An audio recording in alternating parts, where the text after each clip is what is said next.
Starring Hugh Jackman as the riveting character Van Helsing, follows the legendary monster hunter as he squares off against Dracula, Mr. Hyde, and Frankenstein's monster, and a few werewolves for good measure. In search of redemption, the fearless monster hunter Abraham Van Helsing travels to the depths of the late 19th century Transylvania to track down and destroy some of the world's most feared villains. While Van Helsing did not score well with critics, the audience's push for the film led to relatively successful box office numbers, earning $300 million against its budget of $160 million.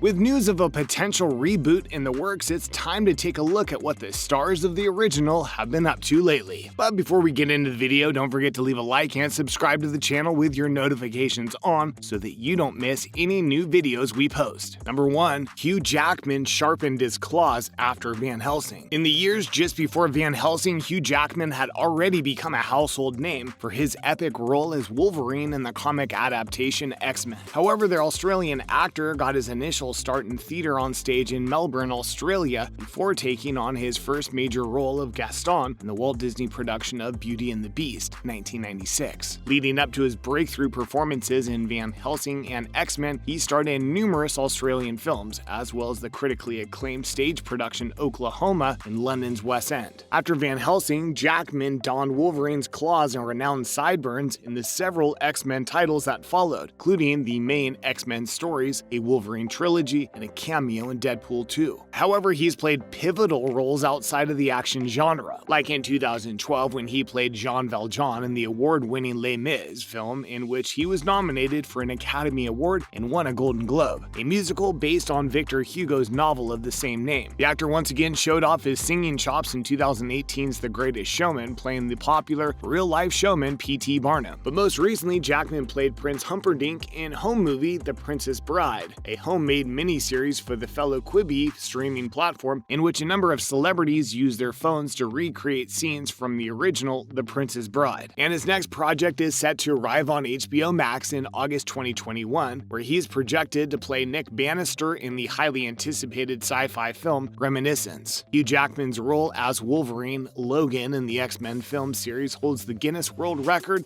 for the longest career as a live-action Marvel superhero. Next up is Kate Beckinsale, the supernatural hunter. Starring opposite Jackman, Kate Beckinsale played Van Helsing's love interest, Anna Valerius, and descendant of a royal Romanian family that Dracula had been targeting for centuries. Beckinsale got her start in television in 1991 with a minor role in the ITV adaptation of P.D. James, Devices and Desires, and a pilot episode in 1993 of the popular ITV series Anna Lee, all while still attending Oxford University up until she left in 1995, at which point she had already made countless movies alongside actors like Robert Sean Leonard and Christian Bale. After appearing in several ITV series in Britain, she finally made the move over to Hollywood, garnering massive appeal instantly, rising to fame immediately following her leading role in the 2001 film Pearl Harbor as a nurse that's torn between two pilots, Ben Affleck and Josh Hartnett. And then came her intense action roles. The year before Van Helsing was released, Beckinsale kicked off her own action franchise with the first installment of Underworld, in which she played the werewolf-hunting vampire Celine. The actress returned for the well-received role 4 times, with her most recent performance being 2016's Underworld Blood Wars, at which point Beckinsale took a break from battling the supernatural when she starred in the classic comedy film Love and Friendship, based on Jane Austen's novel Lady Susan. Her performance as Lady Susan Vernon in 2016 earned tremendous praise across the industry, as well as a Critics' Choice Movie Awards Best Actress nomination. Praise for Kate Beckinsale's exceptional acting continued in 2019 for her portrayal of a woman unraveling the mystery behind her husband's alleged death in The Widow, and Beckinsale's most recent project, Jolt, in which she plays a homicidal bouncer out for revenge, set to release later this year. And then there's Richard Roxburgh. The Van Helsing film wouldn't be complete without one of the world's greatest villains against Dracula. Australian actor Richard Roxburgh had the honor of donning the famous vampire's fangs in the film as he battled against the vampire Hunter and Anna Valerius. Roxburgh got his start in TV and film when he first appeared in the 1995 TV miniseries Blue Murder as Detective Roger Rogerson for the New South Wales Police Force. But through the 1990s, he appeared in several Australian films and stage productions before appearing in a series of international blockbuster films. The majority of American audiences may not be overly familiar with Roxburgh, though he has appeared in a handful of major films like Mission Impossible 2, Moulin Rouge, and the 2017 Academy Award-nominated war movie Hacksaw Ridge. Not to mention his iconic role as Sherlock Holmes in the 2002 film The Hound of the Baskervilles, and Holmes' nemesis Professor Moriarty in the 2003 film The League of Extraordinary Gentlemen, and of course, Count Dracula in Van Helsing. In fact, he's one of only 2 actors to have played all 3 of those roles, with the other being Orson Welles. However, Roxburgh is perhaps best known for the Australian TV series Rake, in which he plays Cleaver Green, a Sydney lawyer with a self-destructive streak as infamous as his clients. Rake ran for 5 seasons over an 8-year span, 2010 to 2018, accumulating numerous accolades in the process, including an Australian Academy of Cinema and Television Arts Best Actor win. The Australian actor has once again teamed up with director Baz Luhrmann, Moulin Rouge, for the upcoming Elvis film, in which Roxburgh is expected to play the King's father, Vernon Presley. Number 4, David Wenham. In Van Helsing, Roxburgh's fellow Aussie actor David Wenham played Carl, a friar with the knowledge and skills to help the title characters battle with the supernatural. But by the time he had appeared in Van Helsing, Wenham had already made a name for himself in the US, appearing in Moulin Rouge and the Lord of the Rings trilogy as the ill-fated Faramir. Wenham started his career as an actor after graduating from Theatre Nepean at the University of Western Sydney in 1987, after which he would go on to earn several award-winning roles, specifically with his role in the highly successful ABC TV series Sea Change, in which he played the outwardly laid-back but deeply enigmatic driver Dan Della Bosca. He would go on to be featured in several top-tier Australian films like The Boys 1998, The Bank 2001, Getting Square 2003, The Brush Off 2004, and $3 in 2005. Before his eventual role in Van Helsing as Hugh Jackman's sidekick, in 2006, Wenham's profile rose significantly when he starred as Dilios as Zack Snyder's action movie 300 opposite Gerald Butler. The actor then reappeared in the role in the 2014 sequel 300 Rise of an Empire. In 2009, he also appeared in the popular movie Public Enemies as one of John Dillinger's men, and multiple other Australian and British TV series over the next few years. In addition to his multiple performances in film, Wenham has played Harold Meacham, the antagonist in Netflix Marvel Cinematic Universe series Iron Fist. He also has several projects currently underway, including the Netflix thriller Pieces of Her, slated for a 2021 release date, as well as the highly anticipated Elvis film alongside fellow Aussies Luhrmann and Foxborough. And finally, Elena Anaya. Elena Anaya is a Spanish actress who played the role of Dracula's most possessive bride in Van Helsing in 2004. However, before this, she debuted in the film industry in the 1996 drama Africa, after which she continued to impress with supporting roles in Lágrimas Negras 1998, Finestera 1998, Las Juelas Borradas 1999, and the well-received romantic drama El Invierno de las Anasanas. With that being said, critics were most impressed with her role in Sex and Lucia in 2001, where she played a seductive babysitter named Belen. The performance earned her a Goya nomination for Best Supporting Actress, as well as a feature in the comedy Sin Noticias de Dios, alongside popular actresses Penelope Cruz and Victoria Abril. As her stardom continued to rise, she was presented with a role in Van Helsing, catapulting her into more American filmmaking. In 2003, she was featured in the action comedy Dead Fish, then again in the 2005 thriller Fragile, before starring in the 2007 films Miguel and William and Savage Grace alongside Julianne Moore. She'd go on to fulfill roles in popular French and Spanish films like La Lynx de Mort, Hero, Room in Rome, and About Portant, before earning the leading role of Vera in the 2010 film The Skin I Live In, alongside Antonio Banderas, winning her another Goya as the 2011 Best Actress. Since then, she has continued her run through Spanish filmmaking and became the only actress to be nominated for all the awards in the 2015 Spanish Awards session. Some of her most recent performances performances came in 2015 during her cameo role in The Infiltrator, a film led by Bryan Cranston and John Leguizamo. And then in 2017, Anaya appeared as Dr. Poison in the superhero blockbuster film Wonder Woman. And with that, it wraps up the video. Thanks for watching.